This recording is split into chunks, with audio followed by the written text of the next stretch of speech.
নমস্কার বন্ধুরা, প্রথমেশ কিচেনে সবাইকে স্বাগত। আজকের রেসিপি সমুদ্র কাঁকড়ার টক। তো কাঁকড়ার টক বানানোর জন্য এখানে দেখুন আমি কাঁকড়া নিয়ে নিচ্ছি। কাঁকড়াগুলোকে মাঝখান থেকে আমি কেটে নিয়েছি। এখানে আমি লবণ হলুদ দিয়ে ম্যারিনেট করে রেখে দিয়েছি। আর এখানে দেখুন ফোড়নের জন্য আমি নিয়েছি কাঁচা লঙ্কা, এরকম ছেড়ে করে কাঁচা পাকা লঙ্কা 4টে। আর এখানে দেখুন নিয়েছি হলুদ গুঁড়ো, লবণ। আর এখানে দেখুন টকের জন্য আমি এখন তেঁতুল নিয়েছি, জলে ভিজে রেখেছিলাম। তো এগুলো এভাবে হাত দিয়ে চটকে এগুলো এভাবে বার করে নেব।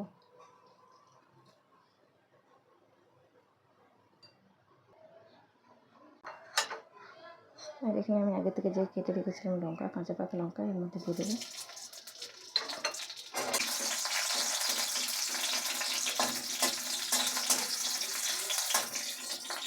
এর মধ্যে দিয়ে দেবো নিচে আগে থেকে না করে সময় লাগবে হলুদ দিয়ে কাঁচাগুলো।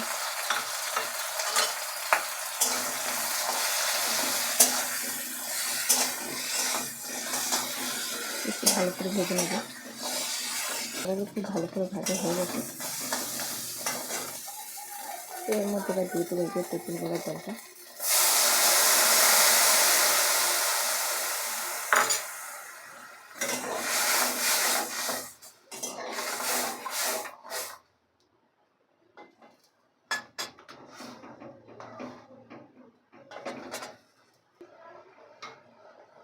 এর মধ্যে দিয়ে দেবো অল্প একটু হলুদ,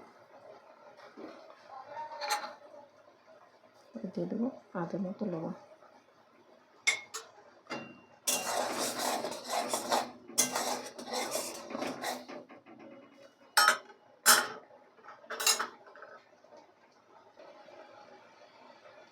আর দিয়ে দেবো এরকম একটু সরষের তেল।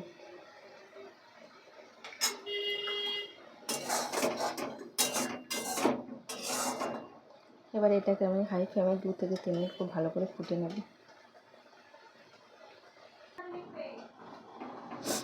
তো দেখুন আমি খুব ভালো করে কাঁচা করে একটু কাঁকড়াগুলো খুব সিদ্ধ হয়ে গেছে ভালোভাবে। তো এবার সবশেষে আমি দেখুন এখানে 2টো কাঁচা চারা লঙ্কা নিয়েছি, উপর থেকে দিয়ে ঢাকা দিয়ে 2 থেকে 3 মিনিট রেখে দেবো গ্যাসের ফ্লেম অফ করে।